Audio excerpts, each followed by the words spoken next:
Today's date is October 16th, 2023.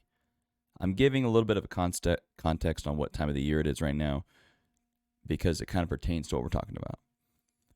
Today's topic is not going to be a political discussion. It is going to be about being an original, but I got to kind of get through this situation, this analogy, in order for me to be able to drive this point home, okay?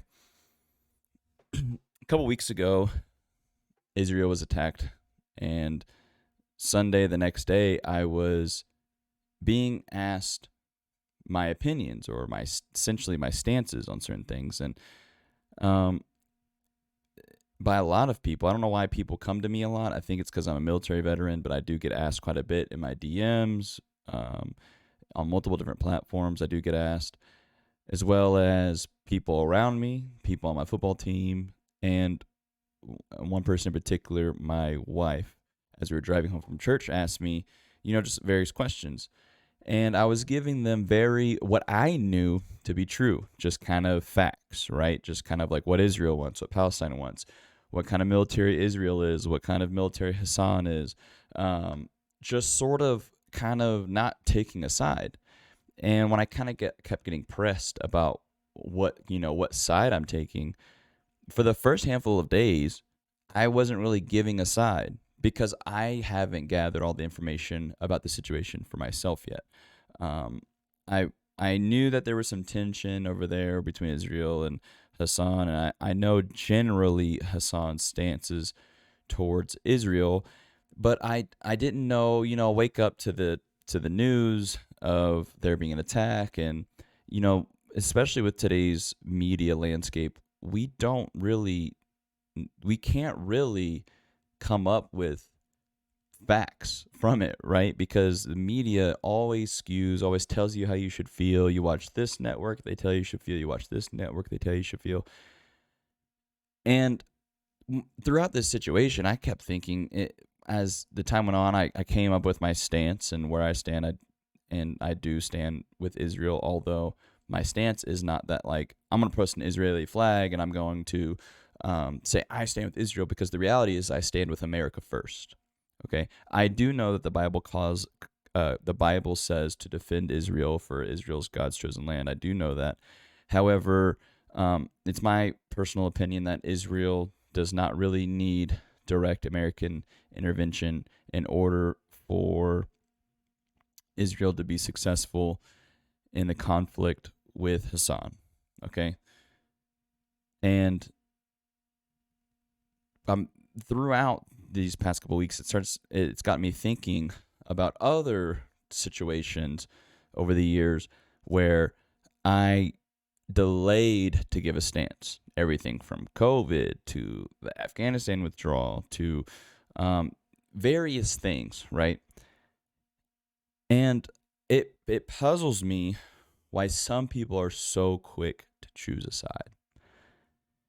And thinking about how this applies to other areas of our life, I feel like some people are so quick to do things a certain way because they see other people doing them a certain way, or they have people in their friend circle that do things a certain way, so they do it a certain way, and they feel inclined to do things a certain way. I want to help you be an original. You need to be an original. The world does not need copycats or carbon copies of this person or that person.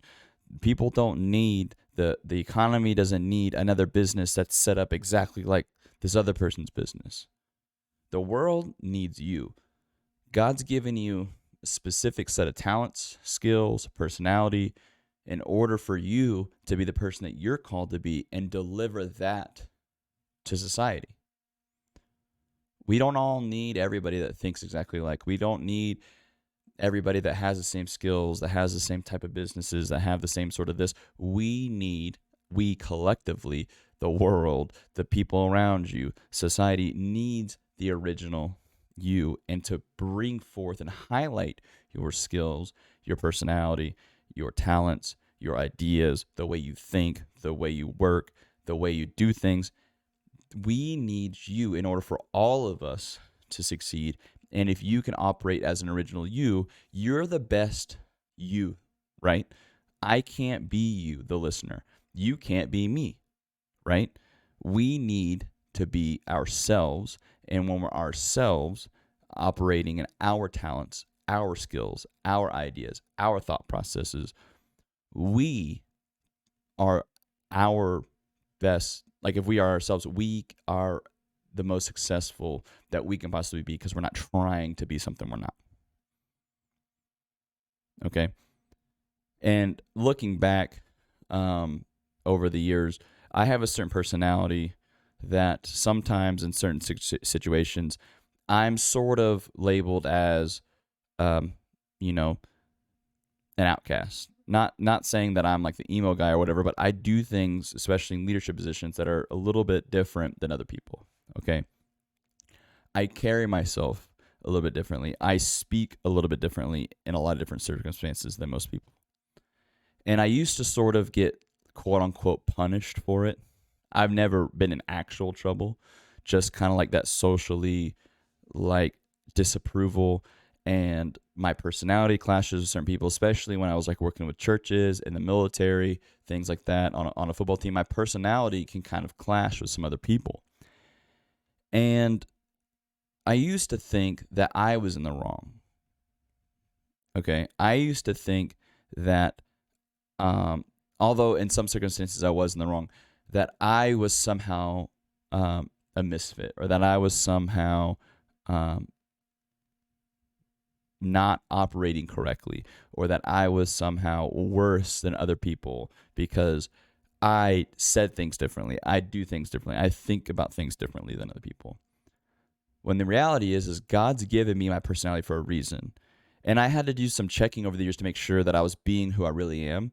And once I discovered that, like, I was giving these personality traits for a reason, because there's been times over the years, especially my time in the military, that the way that I think and do things, and the way that I operate, and the way that I come up to conclusions, and the decisions I make, and how I talk, and whatever, those personality traits that I've been given have ultimately led me to my success.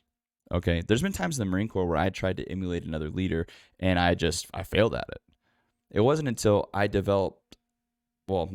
wasn't until I started operating in my own personality and all the traits that come with it when I became the more successful leader that I was in the Marine Corps. Okay. And yes, I did have to refine certain things about my personality in order for them to be palatable to people around me. And a lot of things like the way I deliver the message that I'm trying to get across, the way the specific vernacular I use, or whatever. Ultimately, it's still my thought process. It's still the way I think. It's still the way I do things. But they come across more palatable to the people around me. Okay. And I'm just thinking about all these people that want to have their own business. They want to do a life transformation. They want to lose, because ultimately I'm here. This podcast is ultimately here to help people on whatever long journey they're on, right? Whether it's your life transformation of getting sober, losing weight, you're starting a business, you're trying to be successful in your career. This is ultimately a podcast that is a personal development podcast, right?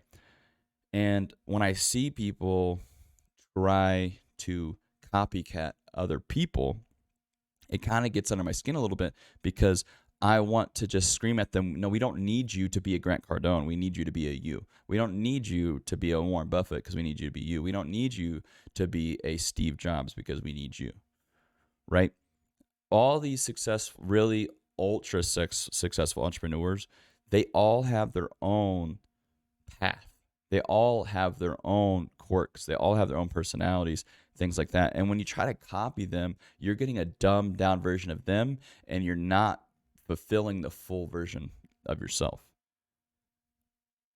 And this is one way I help my clients is I don't tell them how to run their business. I give them suggestions on pivotal moments or decisions, or direction when it comes to how they should attack a certain situation. But I don't give them a you need to do this and then that and then that. That's not really how I do things. I don't make my clients do things out of the scope of their personality or their skill set or not in their traits. I have clients who have multiple different businesses.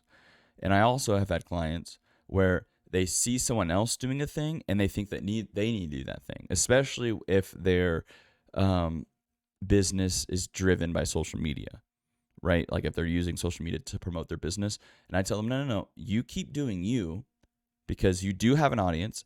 Sure, you don't have 100,000 followers yet. Maybe you're not supposed to have 100,000 followers. Maybe you're supposed to have 10, 20, 30,000 followers that are, super engaged because of the type of business you need to have. You're not trying to be an influencer. You're trying to promote your business and get business traffic from your social media, right? So don't do things influencers are doing. Do what you need to do to be successful in your business. Because ultimately, if you want to get followers on social media, it is difficult, but there are things you can do, but you compromise who exactly you are. And I used to stream video games and during COVID, and there was times when I was like listening to the other streamers. I had some friends that I made in this quote unquote streaming community that were pretty successful, and I'd play with them or co-stream with them or whatever. And they tell me, hey, you need to do this and this and this and this. And sometimes I'd listen to them, but ultimately I felt so fake when I did it. Yeah, I was making a little bit more money. Yeah, I got some more followers, but I was like, dude, this isn't me. And the difference of them was they would, try to stream with other like big streamers, and that's kind of what I was ended up doing because I made friends with some people who popped off and went crazy. But that wasn't me. I like just playing with my friends, and I like just being me, saying what I want to say, not like coddling to these different audiences and not coddling to this quote unquote streaming community. So I just played with my friends and I just did it my own way, and I enjoyed it so much more when I did that. Same thing with these businesses I have, and I have a coaching business, and my DMs are constantly flooded with other coaches. And when I say constantly flooded, I'm talking like I could open up my DMs right now and I probably have like 10 message requests just from the past 24 hours. Like, no exaggeration.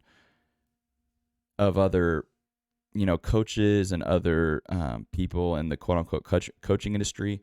And I have determined a long time ago that the way that I'm running my coaching business is not the same as these other people, because my coaching product is so much different than anyone else's.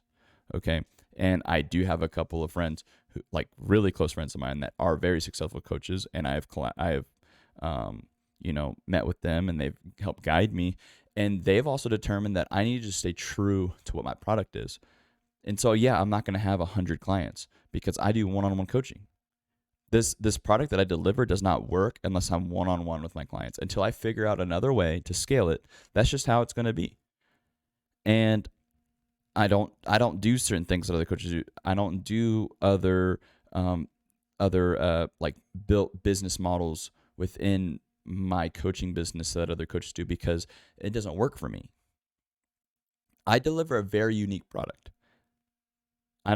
You can probably Google discipline coaches and you'll probably get some sort of like search results, but ultimately what I do with my clients is very unique, and I have 100% success rate with my clients who stick with the program.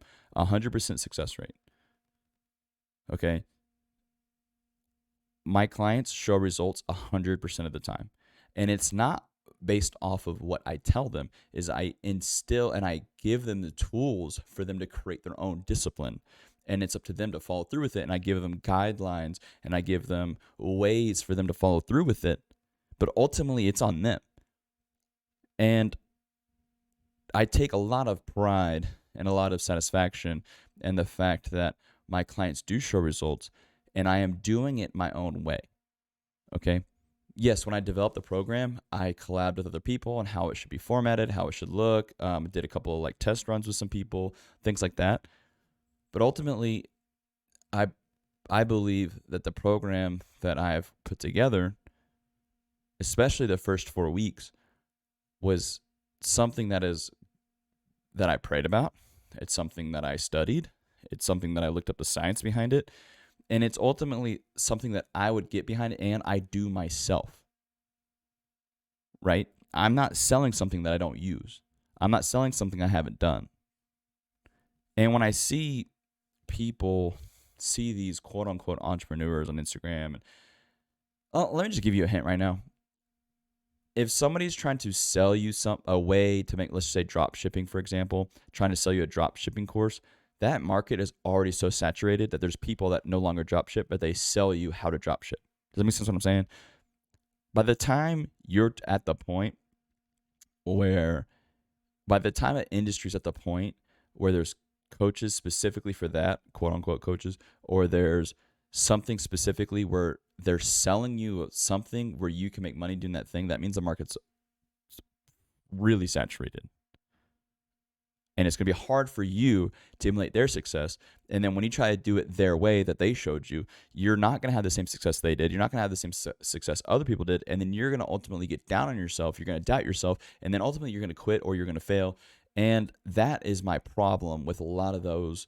Buy this course and I'm going to show you how to make $100K a month, blah, blah, blah. And I'm just like, that's not how this works. It takes a lot of time. There's nothing that's a good get rich quick scheme that actually works. Okay. Now I'm not talking about those courses that help you develop a skill, right? Like day trading, for example. There are courses that will show you how to day trade. That's a skill. That's not what I'm talking about. That's different. When I'm teaching people, when I'm coaching people on, is a set of skills, right, that require no talent, that require you just following through and staying consistent. And ultimately, you're going to develop your own discipline and you're going to learn how to do those, keep that discipline, because I'm giving you really, really simple. That's why the business is called Simple Disciplines. I'm giving you really simple steps on how to maintain that discipline through hardships, through failure, through trauma, through things in your life that happen. Excuse me. Selling a course to learn a skill is completely different. It's like going to college, okay? But it's specifically for what you're trying to do. So I'm not talking about like if you were thinking about, there's a dude that I follow and he follows me. We've messaged here and there about doing a course to do day trading. I'm just using this example because this is the one on top of my head. Then that's different. You're learning a skill, but ultimately you're not going to be able to just copycat everything that person does, right? It's a skill you're learning. But what I'm trying to get here is you need to operate as an original you. We don't need to carbon copies. If you want to hire a coach to help you, if you want to hire or follow a mentor, if that mentor and that coach is trying to get you to do things that are not in line with your morals, they're not in line with your values, they're not in line with your personality, they're not in line with typically the way you do things. And when I mean typically the way you do things, the typical ways you're successful, obviously if you're oversleeping, if you're not doing critical tasks every day, those are things you need to weed out, obviously, and that's where that coaching comes in to help you guide you through that. But if that coach or that mentor isn't trying to help you be the best version of you within the scope of your business or within the scope of what you're trying to do, the community you're trying to build, then you need to find someone different. Okay? And I really hope when you're listening to this, I'm not saying that all these mentors and all these coaches are wrong, because some of them are right. And some of them are right for the right people. But sometimes the mentor or the coach you have isn't the one for you. Okay? Everybody needs to be coached at some point. I've had coaches over the years, and even recently, even now, in very different areas. One specifically for my sport and skills training, one for my training as like physical training, one for my business, one that's just like been a mentor in my life. You know what I mean? Like I've had these different mentors or coaches over the years in really specific areas. And everybody, if you're not in your business, or if you're starting a business, if you're not being mentored in some sort of way, if you're not being coached in some sort of way, you're going to struggle a little bit more, because when you follow a coach or when you follow a mentor or just, someone that you can download that information from, you're missing out on crucial, not just knowledge, but experience. the knowledge gained through experience. Okay. When I used to be hired as a personal trainer, like I used to just take clients as a personal trainer, that client of mine isn't just hiring me for my knowledge, because ultimately you can just Google workouts, right? You literally could right now Google lower body leg workout for a beginner, and you're going to find something. They're hiring me for my experience. They're hiring me to apply my knowledge from experience to help them see results.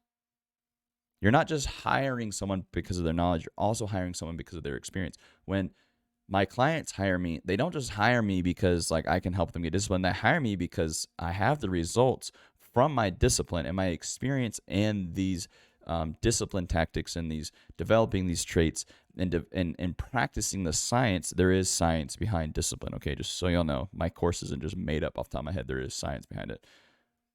And I've applied it to my life over the years to where I've had success in this, where I've had success in that, and whatever. And my experience as a military veteran in the military, applying these disciplines and understanding how to apply these disciplines through the hardships and through the crap I've been in this world. And we need you. We don't need, when I say we, I'm talking about like the people around you, your business. If you're not an entrepreneur, that's okay. Your business needs you. If I'm a CEO, which I technically am in one of my businesses, I just don't have any customers or clients yet. I just started it this year. I have a couple of different businesses. When I go to hire someone, I'm not going to hire someone that thinks exactly like me. I'm not going to hire someone that has the same skills I do. I'm not going to hire someone that has the same thought patterns as I do. I'm going to hire someone that is best suited for that job, and that job is going to require, because if I can do the skill that's required, like accounting, for example, accounting and handling the taxes, handling the finances, handling the payroll. If I need someone to do that job, if I'm hiring, that means that I can't do it. So I'm going to hire someone who has the skills to do that, that has the personality that meshes with mine, but not exactly like mine. Because in order for you to be successful as an accountant, you probably can't think like me, right? Because if you thought like me, then you'd be in my position, right? You would be the CEO. When your boss hired you, hopefully he didn't say, this person is exactly like me, so I'm going to hire them. Hopefully they saw your talents, they saw your experience, they saw what you bring to the table, and they need you to bring that to the table. And if you're in a business that doesn't appreciate that, like if you're in a company that doesn't appreciate that, for you being who you are, then you might be in the wrong place. Unless you're happy with your work, I'm going to say that unless, with the disclaimer for this, unless you're happy with the income you make and how you feel when you go at night, then I'm going to say it's different. But if you're in a company and you feel like you're not being valued for what you bring to the table, I'm going to tell you go find somewhere else, because there are people, there are entrepreneurs, there are business owners, there are managers, there are team leaders that need someone like you in their business, or they need you, specifically you, the person listening to this. And when you are valued and when you are appreciated for what you bring to the table, and the role might not be exactly what you thought it would be, the role might not pay as much as you thought it would, but when you're valued and you're appreciated for the skills that you bring and the experience you bring and the personality you bring and the way your brain works and what that brings, you all already have kicked it up a notch when it comes to work-life balance, when it comes to being happy, being satisfied with the work you do, being able to go to sleep at night, and not just living for the weekend, right? I feel bad for people who live for the weekend, who all week, all they can look forward is to the weekend. Like, I understand wanting to have days off, but if every single day you're just miserable at work, like, why are you doing it? I don't envy you. I don't care if you make $200,000 a year. If you're miserable at work, there's jobs when I got out of the military that I did not take because I thought I'd be miserable. And I'm so glad I didn't take them, because I know people, I've talked about this several times on my podcast, I know people personally who make a lot of money but they're a shell of a human being that they could be. They are miserable at work, and it affects their health directly, and it affects their marriages. And I just think, like, why don't you just do something else? They're like, well, I provided this for my family. So what? Your family doesn't want the money you bring.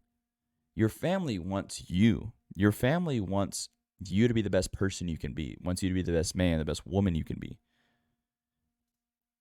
I'm really glad that I did not grow up with my dad making $500,000 a year, $200,000 a year, $100,000 a year, and my dad being totally miserable at work, because there was a time where, and he got totally fed up with where he was working, but it was over after 30 years, like 20 years or whatever, not 30, like 20 something years of being kind of in the relatively same position.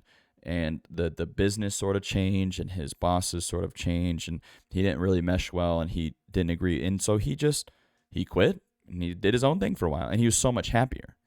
And I'm so glad growing up that my dad was present, because he, like, not just like around, he was like mentally present. He was mentally able to guide me to be a man. He was mentally able to actually be there for me, because he wasn't the shell. He wasn't operating as a fake person when he left the house to go to work. He didn't put a suit on and go to work. It's funny, I've never seen my dad in a suit ever, okay? And I don't think I'll ever be in a suit, because that's just not who I am, right? Your family wants the best version of you. And if you have to fake it from 9 to 5, be a fake person, be the person you're not, that's not you being you. And then that carries over to at home, because you're miserable because you weren't being yourself. You were wearing your. I've had to fake it. Trust me. I've had to be someone that I'm not, especially in the military in certain circumstances. And I freaking hated it. And it made me tired. It made me miserable. And I just decided that I'm never going to be that person. I'm never going to go somewhere where I can't be who I am. And that just levels up your happiness. So I hope what you're getting from this podcast, from this episode specifically, is to operate as an original. Operate as you, the listener of this. Don't operate as me. Don't operate as your boss. Now, if there's certain traits you want to learn or skill sets you want to learn, that's different. Like leadership traits, that's different. Learning how to do business, that's different. What I'm saying is that you need to do it with your thought processes. You need to do it with your experience. You need to do it with your personality. You need to do it by being yourself. If you feel yourself having to hold your tongue or fake it till you make it kind of thing, that's what I'm talking about. We don't want you to fake it till you make it. We want you to operate as an original you and make it as that. Okay? I want to thank you so much for listening. This is going to wrap up the episode. Operate as an original. And if you've liked this episode, if you want to share it with your friends, actually check that. If you like this episode, please share it with your friends. Even if there's only like a 2-minute part of it that you liked, tell a friend. Listen starting from this point. Please share it with your friends. We have now entered onto YouTube. There's a bunch of shorts on there, just clips from other episodes. It's just Simple Disciplines on YouTube. There's also full episodes available there. If you want to see my face, it's nothing fancy at all. It's literally uncut. I don't edit it. I just put it on there. You can listen and or watch from there if you'd like. You can see my face. You can see my hand gestures. It's a really cool. It's not really that cool. It's nothing fancy. I just put it up so people on YouTube can listen to it. Follow us on there. Follow the Instagram, Simple Disciplines on Instagram. That's where you can message me. You can DM me at Simple Disciplines on Instagram. If you have any questions, if you want to follow up, if you want to do like a one-on-one meeting about just how to be a better version of yourself, you can message me on there. And make sure you hit that follow button, rate it 5 stars. And yeah, I appreciate it. We're at about 50 followers on Spotify, so it's grown. And I really appreciate it, everybody who's listening. And that's all I got. See ya on the next one.